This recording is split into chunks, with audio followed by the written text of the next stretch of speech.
وبركاته.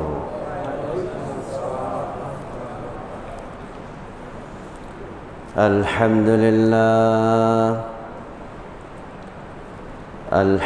لله نحمده ونستعينه ونستغفره ونعوذ بالله من شرور أنفسنا ومن سيئات أعمالنا. من يهده الله فلا مضل له ومن يضلله فلا هادي له. ونشهد أن لا إله إلا الله وحده لا شريك له. ونشهد أن سيدنا وحبيبنا ومولانا محمدًا عبده ورسوله الذي أرسله بالحق بشيرا ونذيرا وداعيا إلى الله بإذنه وسراجا منيرا. فقد قال الله تعالى في كلامه المجيد وفرقانه الحميد: أعوذ بالله من الشيطان الرجيم. بسم الله الرحمن الرحيم. إن الله وملائكته يصلون على النبي يا أيها الذين آمنوا صلوا عليه وسلموا تسليما. اللهم صل على مولانا محمد وعلى آل سيدنا مولانا। নবীকে মহব্বত করে ভালোবেসে প্রাণ খুলে সবাই বলি একসাথে, আল্লাহুম্মা সাল্লি আলা মাওলানা মুহাম্মদ ওয়া আলা আলি মাওলানা। বালাগাল উলা বিকামালিহি কাশাফাদ দুজা বিজামালিহি হাসনাত জামিউ খিসালিহি।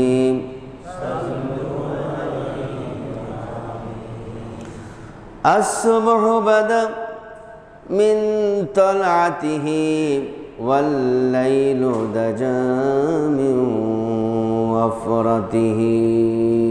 بلغ العلا بكماله كشف الدجى بجماله حسنت جميع خصاله.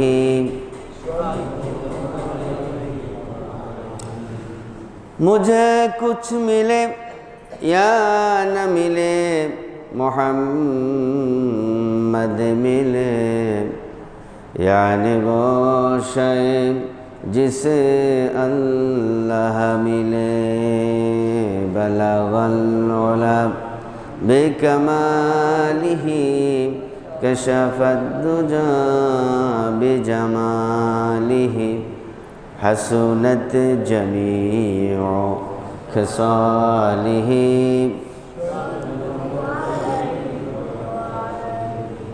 मुअज़्ज़ज़ मोहतरम हज़रत उलमा इकराम, মুরব্বিয়ান এজম, সত্যের সেনানী যুবক ভাইয়েরা, মাসুম ভাইয়েরা, পর্দার আড়ালের মা এবং বোনেরা, আমরা মহান আল্লাহ রব্বুল ইজ্জত ওয়াল জালাল তার নিকট লাখো কোটি সানা সুজুদ পেশ করছি যে আল্লাহ সুবহানাহু ওয়া তাআলা আমাদেরকে পবিত্র জিলহজ মাসে ঈদ সন্নিকটে জুমাবার জুমার নামাজ আদায়ের পূর্বে অনেক মুসলমান মোমেন থেকে বাছাই করে অনেক মুসলমান মোমেনের আগেই পৃথিবীর শ্রেষ্ঠ জায়গায় তারই ঘরে ঈমানকে মজবুত করার জন্য, তাকওয়াকে মজবুত করার জন্য নিয়ে এসেছেন। যে মনিব এ খোশ নসিব দিলেন, সে মনিবের দরবারে শুকরগুজার হচ্ছি। প্রাণ খুলে সবাই বলছি আলহামদুলিল্লাহ, রব্বানা লাকাল হামদ হামদান কাসীরান তাইয়িবান মুবারাকান ফি ইয়া রাব্বি লাকাল হামদু কামা ইয়ানবাগি লিজালালি ওয়াজহিকা ওয়া আযীমি সুলতানিকা। মোহতারাম ভাইরা, আমরা সবাই অবগত আছি আমরা জিলহজ মাসের আজকে 9 জিলহজ অবস্থান করছি। কালকে আমাদের ঈদুল আজহা, বলি ইনশাআল্লাহ। আমার ভাইয়েরা, যেটাকে আমরা বলি কোরবানি, তো এই কোরবান শব্দটা আসলেই আমাদের স্মৃতিপটে ভেসে ওঠে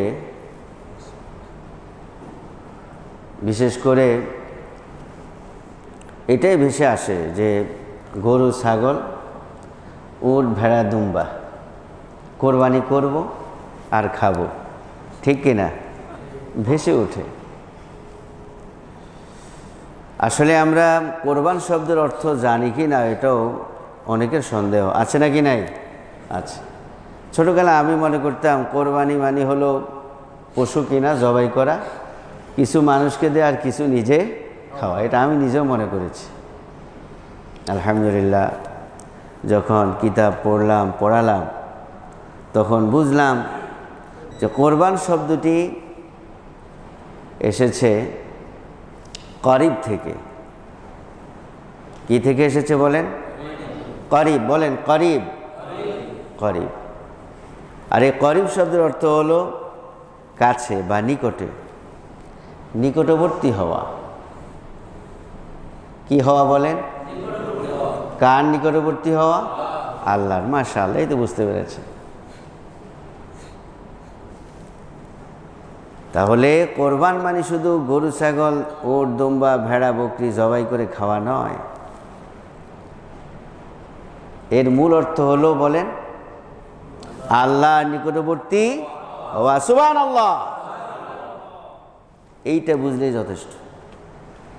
তাহলে আর আপনার কোরবান অন্য কোনো উদ্দেশ্য হবে না। তাহলে উদ্দেশ্যই হলো আল্লাহর কাছে পৌঁছা যাওয়া। কালকেও তো গাবতলীর হাটে গেলাম, শুধু মানুষ জিজ্ঞেস করে, আমি শুনতেছি কয় মন হবে, কয় মন হবে। যারা মনের হিসাব করেন, কেজির হিসাব করেন, তাদের কোরবান আল্লাহ ভালো জানেন। আমরা যতটুকু লেখাপড়া করেছি, আপনি পশু যখন নির্ণয় করবেন দেখবেন পশুটা কেমন সুন্দর, মায়া লাগে কি না। ইব্রাহিম আলাইহিস সালাম তার কলিজার টুকরা সন্তানটাকে জবাই করলেন, কত মায়া। যদি কোনো রকম ইব্রাহিম আলাইহিস সালাম আল্লাহকে বলতেন, আল্লাহ বৃদ্ধ বয়সে ৮৬ বয়সে তুমি একটা সন্তান দিলে, আর এই সন্তানটা আমি জবাই করতাম, তাহলে আজকে হয়তো আমরা আমাদের কলিজার টুকরা সন্তানটারে জবাই করতে হতো।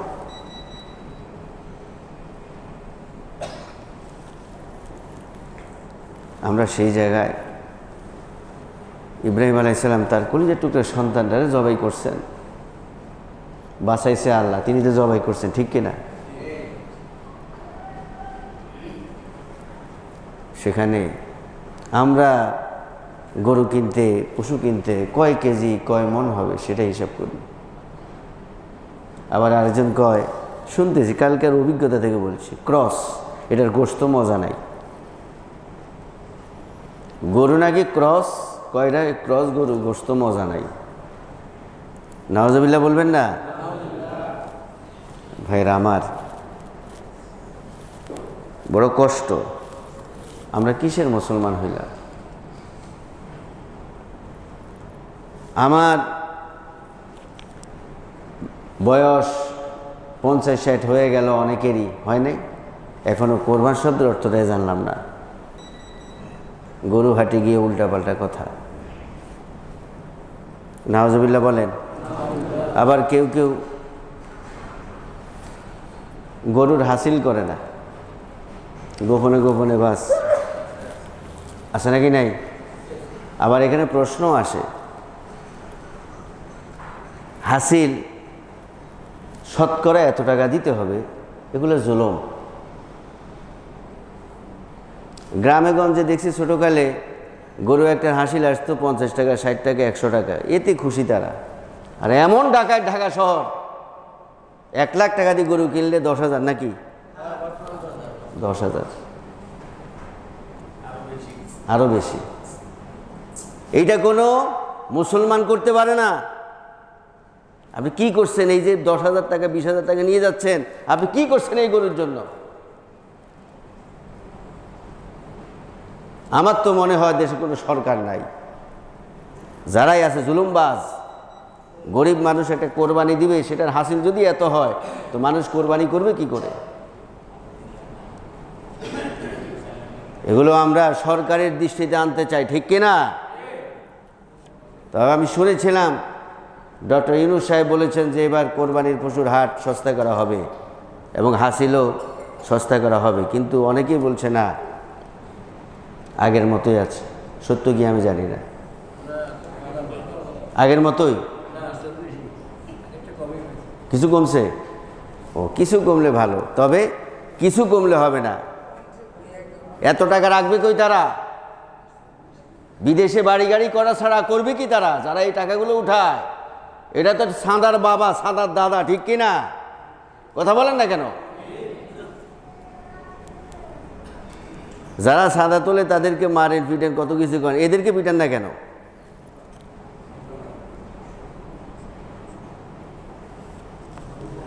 সুতরাং সরকারকে বলবো, মাননীয় সরকার, আপনারা এগুলোর প্রতি হুঁশিয়ার হন, মুসলমান পরিচয় দেন।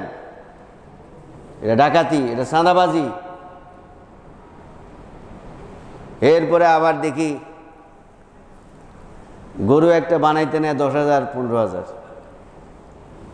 তাহলে কষাই এগুলো টাকা এগুলো রাখবে কই? কি এগুলো কি মানুষের বিবেক? আপনারা বলেন, এটা কি মানুষের বিবেক? এত টাকা রাখবা কই? তুমি ডক্টরেট ডিগ্রি অর্জন করছো, তুমি যে গরু একটা বানাইতে ১০,০০০, ১৫,০০০ দাবি করো, নাও। যে ডক্টরেট ডিগ্রি অর্জন করছে হেও তো এত ইনকাম করতে পারে না, পারে? কথা বলেন না কেন? এগুলো সামাজিক মানুষেরও দোষ আছে, আমাদেরও দোষ আছে। আমরা হক কথা বলতে জানি না, হক কথা শুনতেও রাজি না। বড় লোকের তো আছে অভাব নাই, আরও বকশিসও দেয়, দেয় নাকি দেয় না? কিন্তু গরিব মানুষও তো বুকে লেগে যায়, লাগে না? কথা বলেন, লেগে যায়। সুতরাং এগুলো কসাইদেরকেও বলছি, হুঁশিয়ার হয়ে যান আপনারা। এত জুলুম ভালো নয়, জুলুমবাজ হয়ে দুনিয়া থেকে বিদায় হতে হবে। মুসলমান সন্তান এত ডাকাতি করে, এটা ঠিক হয় না। এগুলো ডাকাতির কাতারে পড়ে, ঠিক কিনা বলেন? পার্থক্য একটা, ডাকাত ছুরি ড্যাগার পিস্তল হাতে নেয়, আর এরা পিস্তল হাতে নেয়, এরা তো ছুরি হাতে নেয়। ঠিকই, বেশি তফাৎ নাই, অল্প কিছু পার্থক্য। তাহলে আপনারাও আমরাও এটা নিয়ে সমালোচনা কথা বলতে হবে। এগুলো জুলুম, যে যেখানে আছেন সোচ্চার হবেন, সরকার পর্যন্ত পৌঁছাবেন, ঠিক কিনা? ঠিক কিনা? বলছিলাম কোরবান শব্দের অর্থ কি বলেন? আল্লাহর নিকটবর্তী হওয়া। তাহলে আমরা 5 লাখ, 10 লাখ, 15 লাখ, 20 লাখ, কোথাও শুনলাম গরু নাকি 80 লাখ, বিদেশে কোথাও মনে হয়। তো যতই খরচ হোক, মেইন টার্গেট হলো আল্লাহর নিকটবর্তী হওয়া। তা আল্লাহর নিকটবর্তী কি ঘুষখোর, সুদখোর এরা হতে পারবে? ফাসিক, মুনাফিক হতে পারবে না। ওগুলো অর্জন করতে হবে। সারা জীবন খাইলাম ঘুষ, সুদ, বড় থেকে কোরবান একটা দিলাম, আল্লাহর নিকটে যাওয়া এত সহজ? কথা বলেন, সহজ নয়। সারা বছর আমাকে আপনাকে পিওর থাকতে হবে। যখন সারা বছর পিওর থাকব, তখনই আমরা আল্লাহর নিকটে যেতে পারবে কোরবানের মাধ্যমে। আমার ভাইয়েরা, এই কোরবান শব্দটি আল্লাহ রাব্বুল আলামিন কোরআনুল কারীমে বললেন, ইদ কাররাবা কুরবানান ফাতুকব্বিলা মিন আহাদিহিমা ওয়া লাম ইউতাকাব্বাল মিনাল আখার। আল্লাহ রাব্বুল আলামিন কোরআনুল কারীমে হাবিল কাবিলের ঘটনাটা উল্লেখ করলেন, সেখানে তিনি কোরবান শব্দটি ব্যবহার করলেন। সুবহানাল্লাহ। হাবিল কাবিল যখন বিয়ে নিয়ে ঝগড়া শুরু করলো, কাবিল হাবিলকে হত্যা করার জন্য গেল, বলল যে না না, আমি এই বিয়ে মানি না, আমাকে অবশ্যই বিলকিসকে বিয়ে করতে হবে। নাউজুবিল্লাহ। আল্লাহ তাআলা যেই বিধান দিয়েছেন, এর বাহিরে যাওয়া যাবে নাকি? যাওয়া যাবে না। কিন্তু কাবিল মানতে চায় না। তখন আল্লাহ রাব্বুল আলামিন ওহী নাজিল করে দিলেন, ও হাবিল কাবিল, তোমরা যেন মানো না, তোমরা উভয়ে কোরবানি দাও। সুবহানাল্লাহ। কি দাও? কোরবানি দাও তোমরা। যার কোরবানি কবুল হবে সেই তো বিলকিসকে বিবাহ করতে পারবে। উভয়ে কোরবানি দেওয়ার জন্য প্রস্তুত হয়ে গেলেন। কোরবানি দিল। আমাদের কোরবান তো হালাল, আমরা খেতে পারি, কিন্তু তাদের কোরবান তারা খেতে পারে না। আমাদের নবীর কারণে, আমাদের নবীর পাওয়ার আছে নাকি নাই? এই জন্য আপনার টাকার কোরবানি আপনি খেতে পারতেছেন। যদি নবীর পাওয়ার না থাকতো, বিশ্ব নবী না হতেন, আমরা খেতে পারতাম। হাবিল কাবিলের কোরবানি, হাবিলের কোরবানি যখন আল্লাহ তাআলা কবুল করলেন, আকাশ থেকে একখণ্ড আগুন এসে তার কোরবানিটা জ্বালিয়ে দিল, পুড়িয়ে দিল, ছাই করে দিল। কিন্তু কাবিলের কোরবানি কবুল হয় নাই, আগুন পোড়ায় নাই। সেই থেকে কোরবান শব্দটা আসলো। সুবহানাল্লাহ। তাহলে আমরা কত ভাগ্যবান, নবীর উসিলায় আমরা আমাদের কোরবান খেতে পারতেছি। তো খেতে পারতেছি বলে কি সব খাবো আমরা? কানিয়া ওয়াল মুতাররা, আল্লাহ বলছেন ফাযকুরু ইসমাল্লাহি আলাইহা সাওয়াফা ফাইযা ওয়াজাবাত জুনুবুহা ফাকুলু মিনহা ওয়া আত'ইমুল কানি'a ওয়াল মু'তার। আল্লাহ রাব্বুল আলামিন কোরবানকে বলে দিলেন, ও মানুষ, ও আমার বান্দা বান্দিরা, কোরবান যখন তুমি দেবে, তোমার পশুটা যখন দাঁড়িয়ে থাকবে, তখন তুমি আল্লাহর নামের জিকির করো, মানে আল্লাহর নামে জবাই। ওয়াজাবাত জুনুবুহা, আর যখন তোমার পশু জবাই হয়ে যাবে, তখন তুমি ফাকুলু মিনহা ওয়া আত'ইমুল কানি'a, তুমি খাও। এবং যারা ভদ্র বেশি গরিব আছে, নম্র ভদ্র গরিব জীবনেও হাত পাতে না, সুন্দর হয়ে চলে, চুল আশ্রয়ে চলে, জামাটা সুন্দর করে পরিধান করে, বোঝাই যায় না সেই যে গরিব আছে নাকি নাই। আল্লাহ রাব্বুল আলামিন কোরবানিওয়ালাদেরকে বললেন, ও কোরবানিওয়ালা আমার বান্দা বান্দি, আমার যে বান্দা বান্দিরা লজ্জায় শরমে হাত পাতে না, তুমি কোরবানির গোশত তাদের বাসায় দিয়ে আসো। সুবহানাল্লাহ বলে। নাকি এক বাহিনী আছে, তারা গোশত, কোরবানির গোশত জোগাড় করে, এরপরে গাবতলি নিয়ে বেচে। ওদেরকে দিবেন? ওদেরকে দিলেও কম দিবেন, কিন্তু বেশি দিতে হবে যারা শরমে ঘর থেকে বের হয় না। অনেক আল্লাহর বান্দা আছে কোরবান দিতে পারে নাই, সন্তানগুলো নিয়ে কাঁদে, সন্তানের দিকে তাকায় আর কাঁদে। ওদেরকে দিলে খুশি হবেন কে বলেন? খুশি হবেন না। এই বাপ বেটার চোখে যখন হাসি ফুটাবেন, খুশি হবেন কে? আল্লাহ খুশি হয়ে যাবে। ভাইরা আমার, আমরা এগুলো মনে রাখবো। শুধুমাত্র যারা আমার আপনার কাছে গেছেন এদেরকে কয়েক টুকরা দিয়ে দিলাম না, 3 ভাগ করে দিলে ভালো, অথবা 7 ভাগ করে দিতে পারেন।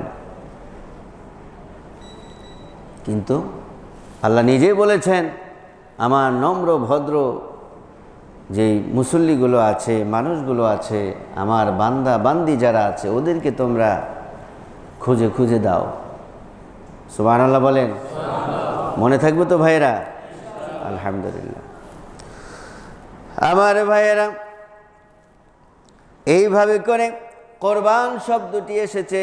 সুতরাং কোরবানের মাধ্যমে আল্লাহ নিকটবর্তী হব। কার নিকটবর্তী হব? আল্লাহর নিকটবর্তী হব, আল্লাহর কাছে চলে যাব। সুতরাং অবশ্যই আমাদের কোরবানের উদ্দেশ্য হলো আল্লাহর সন্তুষ্টি, ঠিক কিনা? আমার ভাইয়েরা, এই যে কোরবানি, এই কোরবানি আল্লাহ তাআলা আমাদের উপর শুধুমাত্র উম্মতে মুহাম্মাদের উপর চেপে দিয়েছে নাকি আমাদের উপর চাপাই দিছে? না না, আমি আপনি বললে হবে না। আল্লাহ রাব্বুল আলামিন কোরআনুল কারীমের সূরাতুল হাজের 34 নম্বর আয়াতে ঘোষণা করলেন, ওয়ালিকুল্লি উম্মাতিন জাআলনা মানসাকান লিয়াযকুরু ইসমাল্লাহি আলা মা রাযাকাহুম মিন বাহিমাতিল আনআম। আল্লাহ রাব্বুল আলামিন সূরা হাজের 34 নম্বর আয়াতে বলেন, ওয়ালিকুল্লি উম্মাহ, ও আমার দুনিয়ার বান্দা বান্দিরা, উম্মতে মুহাম্মাদিরা শুনে নাও, আমি রব্বুল আলামিন প্রত্যেকটি উম্মত, প্রত্যেকটি কওমের জন্য কোরবানির ব্যবস্থা রেখেছিলাম। সুবহানাল্লাহ বলেন। মানসাকান, এখানে মানসাকান মানে কোরবানি, নুসুক, মানসাক কোরবানি। আল্লাহ তাআলা বললেন, ও উম্মতে মুহাম্মাদি, তোমাদের উপর আমি জুলুম করি নাই, চাপে দেই নাই। এইটা আমি প্রত্যেক উম্মতের জন্য আমি রব্বুল আলামিন ফরজ করে দিলাম, ওয়াজিব করে দিলাম। কেন দিলাম? প্রাউড দেখানোর জন্য নয়, গোশত খাওয়ার জন্য নয়। কেন দিলাম সেই কথাও আল্লাহ তাআলা বলে দিলেন, লিয়াযকুরু ইসমাল্লাহি আলা মা রাযাকাহুম মিন বাহিমাতিল আনআম। আল্লাহ তাআলা বলে দিলেন, ওরে দুনিয়ার বান্দা, কোরবানি তুমি দিবে, অহংকারের কিছু নয়, গর্বের কিছু নয়, গোশত খাওয়ার কিছু নয়। এটা এই জন্য দিলাম তোমরা যেন আমাকে স্মরণ করো, বেশি বেশি তাকবীর দাও, সুবহানাল্লাহ। আল্লাহু আকবার, আল্লাহু আকবার, লা ইলাহা ইল্লাল্লাহু, আল্লাহু আকবার, আল্লাহু আকবার, ওয়ালিল্লাহিল হামদ। আল্লাহু আকবার, আল্লাহু আকবার, লা ইলাহা ইল্লাল্লাহু, আল্লাহু আকবার, আল্লাহু আকবার, ওয়ালিল্লাহিল হামদ। কি জন্য বলেন? এই তাকবীর শুধুমাত্র কোরবানির সময় তা নয়, প্রত্যেকটি কাজে আল্লাহর তাকবীর দিতে হবে, আল্লাহু আকবার অবশ্যই বলতে হবে, সুবহানাল্লাহ। আমার ভাইয়েরা, বাহিমাতিল আনআম, চতুষ্পদ জানোয়ার থেকে কোরবানি দিতে হবে। গরু, ছাগল, দুম্বা, উট, ভেড়া এগুলো থেকে কোরবানি দিতে হবে। কিন্তু যখন পশু পাওয়া যাবে না তখন মহিষ দিতে পারবেন। কিন্তু গতকালও দেখেছি আমার সামনে 2টা মহিষ কিনে নিয়ে যাচ্ছে। বাজারে কি গরুর অভাব? বলেন, কথা বলেন। গরুর অভাব নাই। আমি তো বাজারে গিয়ে দেখি এত সুন্দর সুন্দর গরু, সবগুলোই কিনতে মন চায়, ঠিক না? চমৎকার গরু, এখন দেখতেও তো কত মায়া লাগে, সুবহানাল্লাহ। কিন্তু জি বলবো, কিন্তু তারা এত সুন্দর সুন্দর গরু রেখে মহিষ কিনে। মহিষ দিতে পারবেন যখন গরু শর্ট হবে। মহিষ নিয়ে ইখতিলাফ আছে, কিন্তু আপনি ইখতিলাফটা মনে না রেখে আপনার শখ উড়াইতেছেন। এই কোরবানি কতটুকু হবে আল্লাহ ভালো জানে। আন্দাজে করলে তো হবে না, মাসালা জানতে হবে। আর না হলে হুজুরকে জিজ্ঞাসা করতে, হুজুর আমার তো একটু শখ আছে, মহিষ কেনার শখ, একটু জিজ্ঞেস করেন, তারপরে কিনেন, ঠিক কিনা ভাইয়েরা? আমার ভাইয়েরা, এই জন্য বাহিমাতিল আনআম, চতুষ্পদ জানোয়ার, গৃহপালিত পশু থেকে আপনাকে কোরবানি করতে হবে। আমার ভাইয়েরা, আল্লাহ রাব্বুল আলামিন কোরআনুল কারীমে ঘোষণা করলেন, লা ইয়ানালাল্লাহা লুহুমুহা ওয়ালা দিমাউহা ওয়ালাকিন ইয়ানালুহুত তাকওয়া মিনকুম কাযালিকা সাখখারাহা লাকুম লিতুকাব্বিরুল্লাহা আলা মা হাদাকুম ওয়া বাশশিরিল মুহসিনিন। আমার ভাইরা, আল্লাহ রাব্বুল আলামিন বললেন, ও আমার বান্দা বান্দিরা, তোমাদের কষ্টার্জিত টাকায় তোমরা কোরবানি দাও, তবে মনে রাখবে, লা ইয়ানালাল্লাহু লুহুমুহা ওয়ালা দিমাউহা, আমি আল্লাহর কাছে তোমার কোরবানির গোশত পৌঁছায় না, এমনকি রক্ত পৌঁছায়। লুহুমুহা ওয়ালা দিমাউহা, কি পৌঁছায় সেটাও আল্লাহ তাআলা বললেন।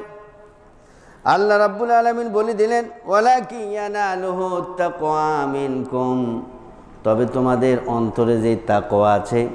কোরবানির গরু তুমি কেন কিনছো? গোশত খাওয়ার জন্য কিনেছো নাকি অহংকার করার জন্য কিনেছো? ওই কিনেছে 2 লাখ দিয়ে, আমি কিনলাম 4 লাখ দিয়ে। আল্লাহ রাব্বুল আলামিন বলছেন, এইটা আমি আল্লাহ দেখি, ঠিক কিনা?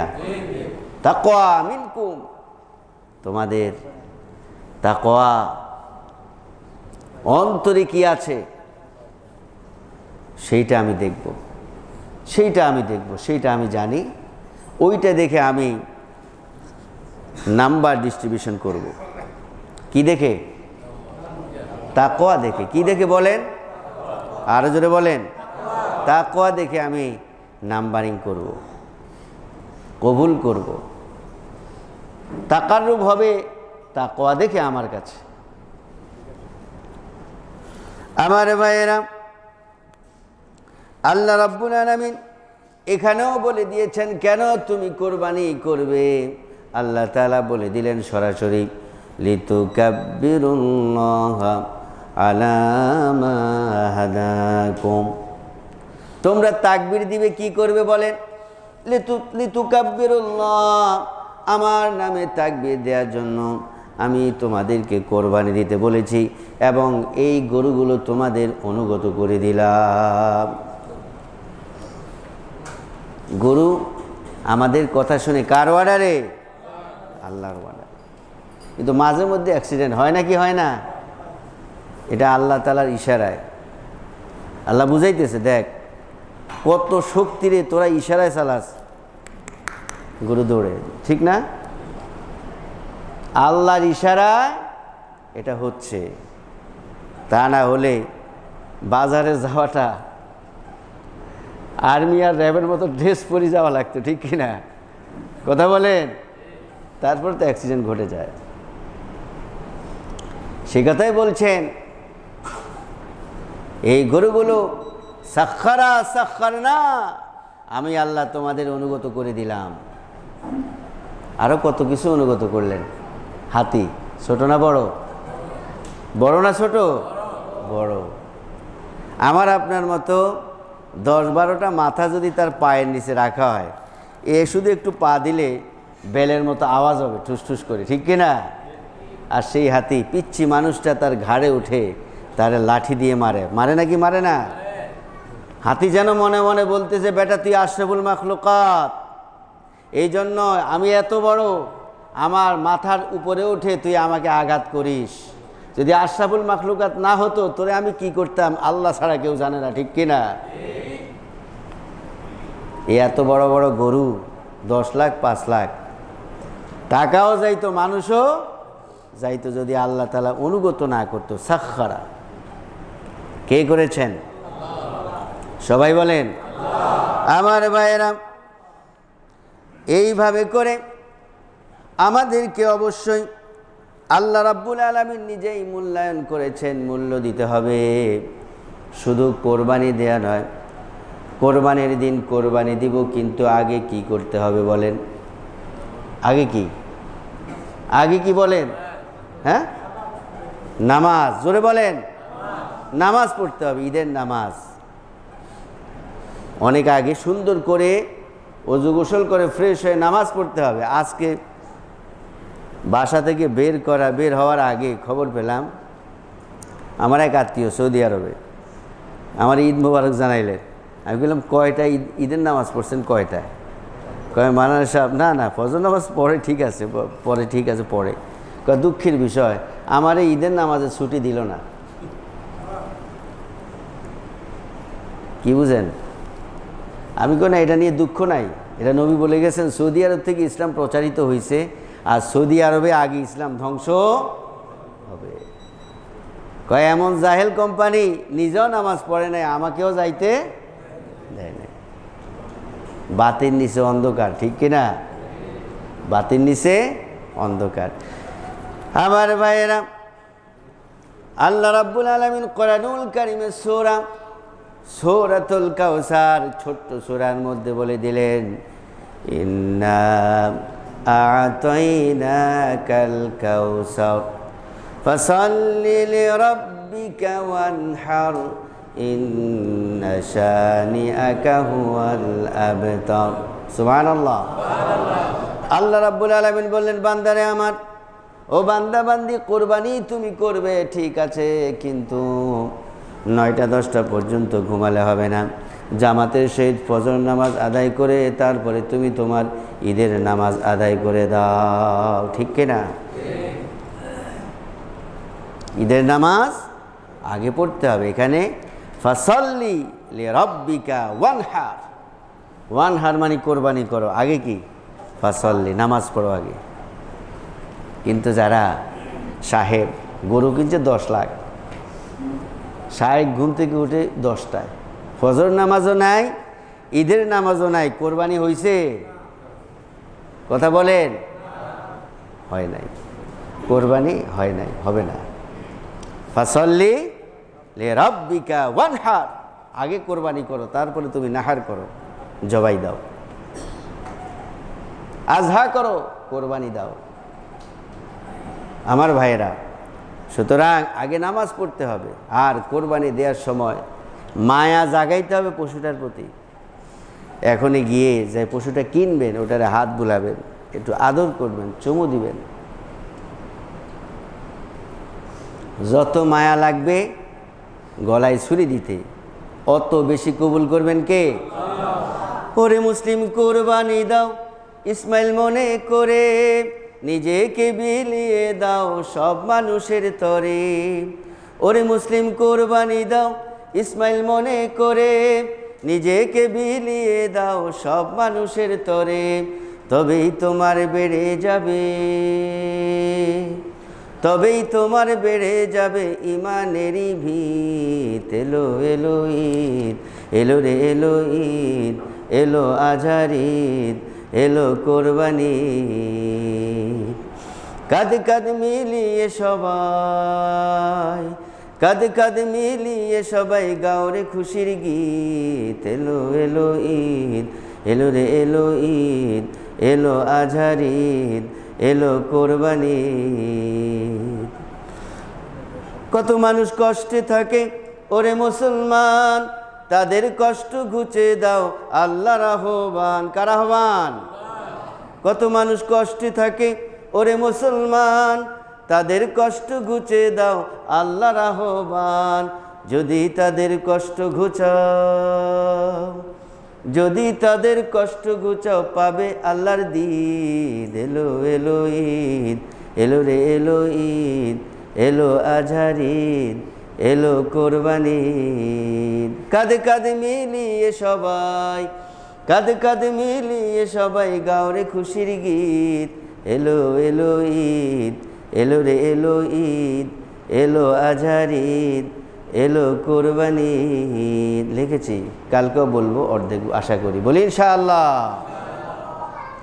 আমার ভাইয়েরা, তাহলে আগে হলো ফাসল্লি লিরাব্বিকা ওয়ানহার। আল্লাহ রাব্বুল আলামিন বলে দিয়েছেন, ওরে বান্দা আগে তোমার রবের জন্য নামাজ পড়ো, ঈদের নামাজ পড়ো, নামাজ পড়ে এসে নিজ হাতে কোরবানি দাও। সুবহানাল্লাহ। কিন্তু আমরা তো হুজুর টোকাই, হুজুর খোঁজ করি। নিজে কোরবানি দেওয়া উত্তম, হাদিয়ে দিলে হুজুরে দিয়ে দিবেন, খুশি হয়ে দিতে পারেন। 10 লাখ টাকা, 5 লাখ টাকা, 1 লাখ টাকা দিয়ে গরু কিনেন, হুজুরে কিছু হাদিয়া করলে কি আযাব হবে? কথা বলেন। 2-1 জনে কথা বলতে চায়, মুসলমানই তো থাকবে না। কথা বুঝছেন তো? আপনি নিজ হাতে জবাই দিবেন আর হুজুরের হাদিয়াটা দিয়ে দিবেন, পারবেন তো ইনশাআল্লাহ?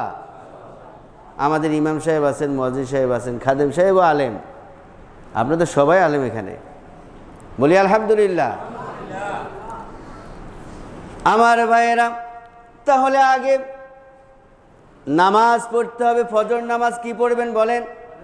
ফজর নামাজ জামাতে পড়তে হবে, তারপরে ঈদের নামাজ, তারপরে কোরবানি। ঠিক আছে কি না?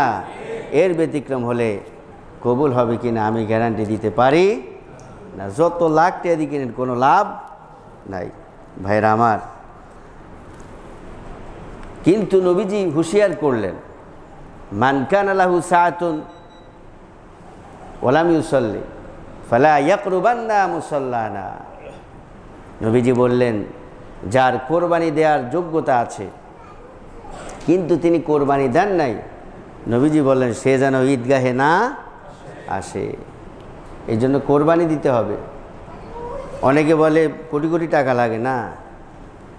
ঈদের দিন আপনার যদি 52.5 তোলা রূপ্য এই পরিমাণ টাকা অথবা রূপা থাকে, অথবা আপনার নগদ সম্পদ থাকে বাড়ি টাড়ি ছাড়া, তাহলে আপনার উপর কোরবানি ওয়াজিব। মহিলাদের স্বর্ণ আছে না, স্বর্ণ যদি থাকে 52.5 তোলার পরিমাণ কত, হয়তো 60-70 হাজার টাকা, এই টাকা থাকলেই, এই টাকার স্বর্ণ রূপ্য থাকলেই অথবা নগদ এরকম কিছু থাকলে কি করতে হবে? কোরবানি দিতে হবে। মনে থাকবে তো? সুতরাং আবার অনেকে ঋণ করে দিতে চায়, তবে আপনার যদি কয়েকদিনের মধ্যেই কোরবানি ঋণ করা টাকা শোধ করে দিতে পারেন তাহলে দেন, আর না হলে দরকার নেই আপনার। এক শ্রেণী আছে টাকা নাই, কিন্তু কয় যে ছেলে ফেলেগুলো কোন দিকে তাকাই থাকবে, এগুলো বলাই ঠিক না, কিন্তু তারপরও যদি আপনি দেন তবে আপনার নিয়ত থাকতে হবে খুব দ্রুত তার টাকা পরিশোধ করে দিবেন। ঠিক কিনা? ঠিক কিনা আমার ভাইয়েরা? এবার আমরা আলাপ করব ঈদের সুন্নত সমূহ। এগুলো বলে দেই, মনে রাখবেন এবং পালন করার চেষ্টা করব বলি ইনশাআল্লাহ। আমার ভাইয়েরা, ঈদের দিনের সুন্নত হলো প্রথমেই তাকবীর পাঠ করা, আল্লাহু আকবার আল্লাহু আকবার, লা ইলাহা ইল্লাল্লাহু আল্লাহু আকবার আল্লাহু আকবার ওয়ালিল্লাহিল হামদ। 2 নম্বর হলো কোরবানির গোশত দিয়ে ঈদের দিনের খাবার শুরু করা। আগামীকাল আসতে না খেয়ে চলে আসবেন। ঈদুল ফিতরে খেয়ে আসা সুন্নাত, আর ঈদুল আজহাতে না খেয়ে আসা সুন্নাত। আর নবীজি কোরবানির পশু জবাই করে ওখান থেকে রান্না করে তারপরে তিনি খাওয়া শুরু করতেন ঈদের দিনে। সুবহানাল্লাহ। 3 নম্বর হলো উত্তম পোশাক পরিধান করা। উত্তম পোশাক, উত্তম মানে নতুন কিনে এটা নয়, উত্তম মানে হলো পরিষ্কার পরিচ্ছন্ন পবিত্র, যেটা বিসমিল্লাহ বলে ধোয়া হয়েছে। নতুন জামা তো অনেক সময় বিসমিল্লাহ পড়া হয় না, অথবা আবার বিভিন্ন রকমের কেমিক্যাল লেগে থাকে, এই জন্য ধুয়ে তারপর ইস্ত্রি করলে ফ্রেশ হয়ে যায়। সুবহানাল্লাহ বলেন আমার ভাইয়েরা। 4 নম্বর হলো গোসল করা। কালকে গোসল করা কি সুন্নাত? সুন্নাত বলি আলহামদুলিল্লাহ। 5 নম্বর হলো ঈদের শুভেচ্ছা বিনিময় করা, তাকাব্বালাল্লাহু মিন্না ওয়া মিনকুম। এটা বলবেন যাকেই দেখবেন, শত্রুকে আগে বলবেন। যার সাথে আপনার টকজক হয়েছে, 2-1টা কথা কাটাকাটি হয়েছে, তারে কি করবেন? আগে বলবেন তাকাব্বালাল্লাহু মিন্না ওয়া মিনকুম। জড়াই ধরবেন, ভাইরে অনেক কিছু হয়েছে, কিন্তু আজকে আলাদা থাকা যাবে না, আজকে একাকী থাকা যাবে না। আর এমনি তো মুসলিম 3 দিনের অতিরিক্ত যদি কথা না বলে তাহলে নামাজ কবুল হয় ভাইরা আমার। 6 নম্বর হলো পায়ে হেঁটে ঈদগাহে আসা। 7 নম্বর হলো এক পথে যাওয়া অন্য পথে আসা। এক পথে যাইবেন, অন্য পথে আসবেন। নবীজি তাই করতেন। ওই যে বেশি মানুষের সাথে দেখা হবে এবং শুভেচ্ছা বিনিময় হবে, খোঁজ খবর নেওয়া হবে, এই জন্য এক পথে যাওয়া অন্য পথে আসা। তারপর হলো ঈদগাহে ঈদের নামাজ পড়া। 9 নম্বর হলো মহিলাদেরকে ঈদের নামাজ এতে শামিল করা, মহিলাদেরকে ঈদের জামাতে নিয়ে আসা। আমাদের তো এখানে মহিলাদের জন্য জায়গা আছে, সুতরাং এখন যদি আপনারা না আনেন তাহলে নবীজির এই সুন্নতের বিপরীত করলেন, তাদেরকে মাহরুম করলেন। আনবেন তো ইনশাআল্লাহ বলি আলহামদুলিল্লাহ। আল্লাহ তাআলা আমাদেরকে বোঝার তৌফিক দান করুক। আগামীকাল ঈদুল আজহা 7টায় ইনশাআল্লাহ আমাদের মাননীয় কমিটি তারা বলেছেন যে 7টায় ঈদের জামাত হবে। কয়টায় বলেন? আরও জোরে বলেন কয়টায়? ও, দোনো মসজিদে 7টায়। সুতরাং এখানে হারাইলে ওখানে সুযোগ নাই, ওখানে সুযোগ নাই, আপনি বিপদে পড়ে যাবেন। এই জন্য আমরা 6টা, সোয়া 6টায় চলে আসব। সারা বছরে তো ঘুমাই, নাহলে এই দিন ঘুমাইলাম না, ঠিক কিনা? আগেই অন্তত 6টার দিকে আমরা চলে আসব। তাহলে আমরা ঈদুল আজহার এই কোরবানি ঈদের আরও কিছু সংক্ষিপ্ত ইতিহাস আছে, তাহলে আমাদের মন কাঁদবে। মন কাঁদলে কোরবানি কবুল করবেন কে? আল্লাহ তাআলা আমাদেরকে কবুল করুক বলি আমিন। ওয়া আখির দাওয়ানা আনিল হামদুলিল্লাহি রাব্বিল আলামিন। আসসালামু আলাইকুম ওয়া রাহমাতুল্লাহি ওয়া বারাকাতুহু।